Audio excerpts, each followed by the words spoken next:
پاکستان کی تنگ گلیوں سے کرکٹ کے کپتان بننے تک کا سفر کافی طویل پر بے پناہ کوششوں اور جستجو سے ہمکنار تھا۔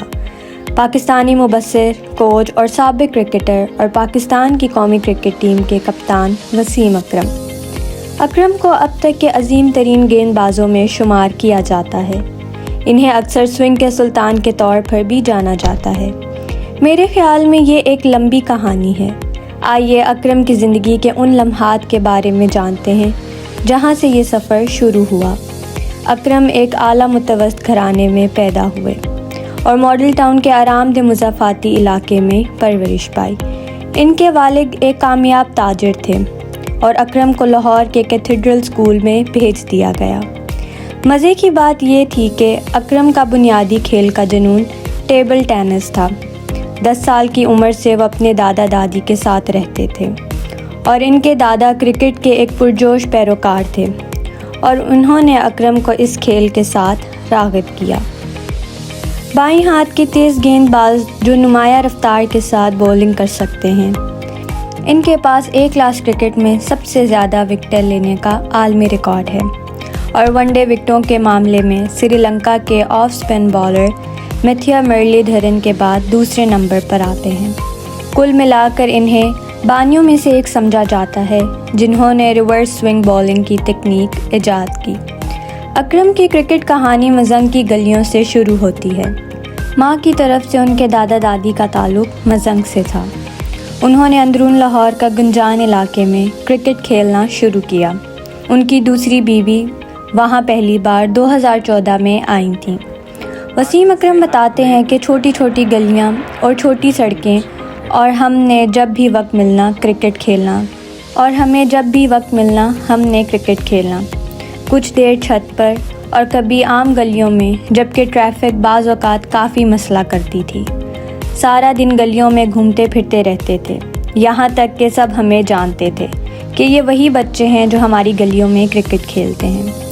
وہاں ایک کرسی بطور سٹیمپ بنا لینا اور ایک گیند کے ساتھ سارا دن گرمیوں کی چھٹیوں میں کرکٹ کھیلنا۔ اکرم کا خیال تھا کہ وہ عام طور پر خوش قسمت تھے کہ انہیں پاکستان ٹیم میں شامل کیا گیا۔ اکرم کی عمر تقریباً 16 سال ہوگی، یہاں تک کہ ابھی اپنا اسکول بھی بامشکل ختم کیا ہوگا اور اسلامیہ کالج میں شمولیت اختیار کی، جسے اب سول لائنز بھی کہا جاتا ہے۔ ان کے کالج کے پہلے سال لاہور میں سمر کیمپ منعقد ہوا۔ یہ وہ وقت تھا جہاں سے سوئنگ کے سلطان کا سفر شروع ہوا۔ اب وہاں ڈیسک کرکٹر سمیت 100 بچوں کے علاوہ فرسٹ کلاس کرکٹرز بھی موجود تھے۔ اکرم وہاں پہلے 4 دن بولنگ کرنے کے لیے گئے، لیکن آپ جانتے ہیں کہ وہاں پہلے ہی لائن میں 100 بچہ کھڑا تھا۔ ٹوپی کمانڈر نے مجھے بال نہیں دی۔ میں بہت پریشان تھا اور نیچے چلا گیا اور واپس اپنے کلب کے کیپٹن سعدی خان کے پاس گیا اور کہا کہ میرے کوچز کو بتایا جائے۔ انہیں لگتا ہے کہ میرے جانے کا کوئی فائدہ نہیں ہے، میں کلب واپس چلا جاتا ہوں کیونکہ یہاں بولنگ نہیں کرواتے۔ یہ کہہ کر میں وہاں سے چلا گیا۔ کمانڈر نے مجھے کہا کہ آپ کو گیند لا کر دیں گے اور اکرم 1 دن کے بعد چلے گئے۔ آخر میں گیند اکرم کو پکڑائی گئی اور جب آخری نصف چل رہا تھا، وہ 1 گھنٹے کے بعد اندھیرا ہو جانا تھا اور کچھ عجیب وجہ سے اکرم نے ٹیم کو متاثر کر دیا اور اگلے دن اکرم کو نئی گیند دی گئی اور رمیز راجہ کا امتحان شروع ہو گیا۔ تمام فرسٹ کلاس پرفارمرز آئے، انہیں نیٹ میں ہی آؤٹ کر دیا اور پھر خوش قسمتی سے رمیز راجہ اس وقت پاکستانی کپتان بھی تھے۔ والد صاحب ان کی پرفارمنس دیکھ کر اندر چلے گئے۔ ہوا یوں کہ نیوزی لینڈ کی سیریز بھی ہونے والی تھیں اور اس لیے وہ نیٹ بالرز چاہتے تھے جو کیمپ میں موجود تھے یا قذافی اسٹیڈیم میں جہاں پاکستانی کپتان کھیل رہے تھے۔ انہوں نے وسیم اکرم سے پوچھا کہ تمہارا نام کیا ہے؟ میں نے کہا میرا نام ہے وسیم اکرم۔ اس طرح کہانی شروع ہوئی۔ دلچسپ بات یہ تھی کہ اکرم کے پاس جاوید میاں-داد کے پوسٹرز تھے جو اپنے کمرے میں وہ جب 8ویں جماعت میں تھے لگایا کرتے تھے، تو اکرم ان سٹارز کرکٹرز کے بہت بڑے فین ہوا کرتے تھے۔ پر کس کو پتہ تھا کہ یہی لڑکا ان ورلڈ کلاس کرکٹرز کے ساتھ کھیلے گا۔ پھر یقیناً عمران خان، جو ایک تیز گیند باز کے طور پر بے مثالی تھے۔ جاوید میاں نے اکرم کو نیوزی لینڈ کے خلاف فاسٹ بالر کے طور پر منتخب کر لیا۔ وہ نیوزی لینڈ کے خلاف پہلا میچ کھیل رہے تھے۔ 1984 میں یہ خواب بھی پورا ہوا۔ اکرم بمشکل اپوزیشن نیوزی لینڈ کے کھلاڑیوں کے نام جانتے تھے۔ اس میں سے صرف مارٹن کروجف اور جان رائٹ کو جانتے تھے۔ جان رائٹ وہ بڑے نام تھے، لیکن اکرم کے لیے کوئی خواب پورا ہونے جیسا تھا۔ اس میچ میں 9 وکٹیں حاصل کیں۔ پھر انہیں ویسٹ نیوزی لینڈ کے دورے کے لیے منتخب کیا گیا، جو جنوری میں دوسرے ٹیسٹ میچ تھا، اور اس میں 10 وکٹیں حاصل کیں۔ اور اس کے بعد آسٹریلیا کا سفر 1985 میں ورلڈ کپ، جو MCG میں ہوا، اور وہاں پہلی بار اکرم کی ملاقات عمران خان سے ہوئی۔ آکلینڈ سے سڈنی جہاں بھی سفر کر رہے تھے، عمران خان ان کے ساتھ تھے۔ اکرم 3 دن تک سو نہیں سکے اور عمران خان سے کافی خوفزدہ بھی تھے۔ اکرم نے اپنے کمرے میں خان کے پوسٹرز لگائے ہوئے تھے، اور تصور کریں کہ آج وہ عمران خان کے ساتھ بیٹھے ہوئے تھے۔ ایسا لگ رہا تھا کہ کوئی خواب سچ ہو گیا ہو۔ عمران نے نام لیا اور کہا کہ آپ نے آخری ٹیسٹ میچ میں اچھی بولنگ کی۔ اکرم بہت متاثر ہوئے۔ اس کا مطلب ہے کہ میں نے 5 وکٹیں حاصل کی تھیں۔ اور منی ورلڈ کپ آسٹریلیا کے خلاف عمران نے اکرم کو بولر کے طور پر اپنے سائے کے نیچے لے لیا، اور دونوں نے کئی جگہ کے اکٹھے دورے کیے۔ آسٹریلیا ویسٹ انڈیز پارٹیوں کے بعد اور سخت محنت۔ ایک چیز جسے وسیم اکرم نے سیکھا وہ جاوید میاں کے الفاظ تھے۔ فلسفہ کچھ سادہ تھا کہ محنت کرو اور اپنے سے کبھی مطمئن نہ ہو۔ اس نے اکرم کو سیکھنے میں کافی مدد دی۔ اور پھر جب اکرم 26 سال کے ہوئے تو ان کی شادی ہو گئی۔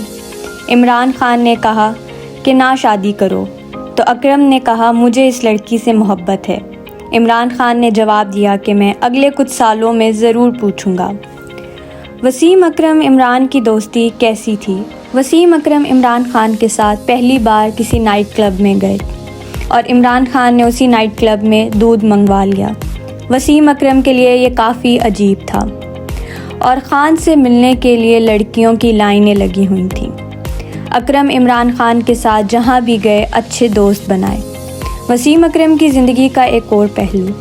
وسیم اکرم نے بتایا کہ کس طرح ان کو کوکین کی عادت پڑی۔ انہوں نے اس کا ذکر اپنی کتاب میں بھی کیا ہے۔ اکرم کے الفاظ ہیں، میں خود کو خوش کرنا پسند کرتا تھا، مجھے پارٹی کرنا پسند تھا۔ جنوبی ایشیا میں شہرت کا کلچر بہت زیادہ استعمال کرنے والا اور بدعنوان ہے۔ آپ ایک رات میں 10 پارٹیوں میں جا سکتے ہیں، اور اس کا اثر مجھ پر پڑا۔ میری حرکتیں برائیوں میں بدل گئیں۔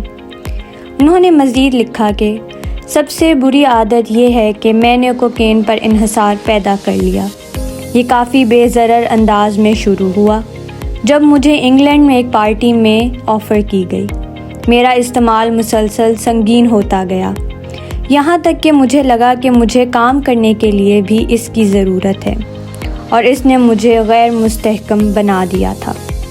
اپنی اہلیہ ہما وسیم کے بارے میں بات کرتے ہوئے آل راؤنڈر نے کہا، میں جانتا ہوں کہ ہما اس وقت اکثر تنہا رہتی تھیں۔ وہ کراچی منتقل ہونے، اپنے والدین اور بہن بھائیوں کے قریب ہونے کی اپنی خواہش کے بارے میں بات کرتی تھی، جزوی طور پر کیونکہ میں خود ہی کراچی جانا پسند بھی کرتا تھا، پر یہ حقیقت ایک وقت میں کئی دنوں کے لیے کام کرنا، جس کی وجہ سے ہم ایک دوسرے سے کافی دور رہتے تھے۔ ہما کو آخر کار کیسے پتہ چلا؟ اس انکشاف کے بارے میں بتایا کہ اس نے میرے بٹوے میں کوکین کا ایک پیکٹ دریافت کیا اور کہا، آپ کو مدد کی ضرورت ہے۔ پھر میں نے ہما کو کہا کہ میں اس پر قابو نہیں پا رہا، 2 سے 4 ہو جاتی ہیں، اور میں اپنی ذیابیطس کی بیماری سے بھی غافل ہو گیا ہوں، جس کی وجہ سے میرے سر میں درد اور موڈ بدل جاتا ہے، اور میں بہت سے عادی افراد کی طرح مجھے بھی اس کی عادت ہو گئی ہے۔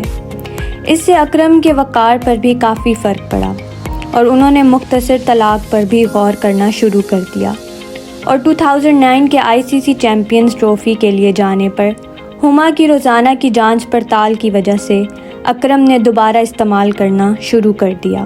انہوں نے مزید کہا کہ کوکین کا استعمال اکتوبر 2009 میں نایاب فنگل انفیکشن سے ہما کی موت کے بعد کوکین سے جان چھوٹی۔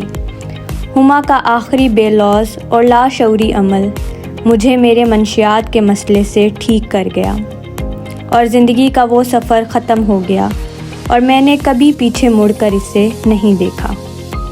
اگر تنازعات کی بات کریں تو بال ٹیمپرنگ 1992 میں انگلش بلے بازوں کے خلاف کامیاب ہونے کے لیے انگلش میڈیا میں بال ٹیمپرنگ کے الزامات سامنے آنے لگے، حالانکہ کبھی بھی فاؤل پلے کا کوئی ویڈیو ثبوت نہیں ملا۔ اکرم اور یونس نئی اور پرانی دونوں گیندوں سے زبردست حرکت حاصل کرنے میں کامیاب رہے۔ ریورس سوئنگ ڈیلیوری کی مہارت اس عرصے کے دوران انگلینڈ اور کرکٹ کی دنیا میں نسبتاً نامعلوم تھی، لہٰذا یہ صرف الزامات ہی رہ گئے۔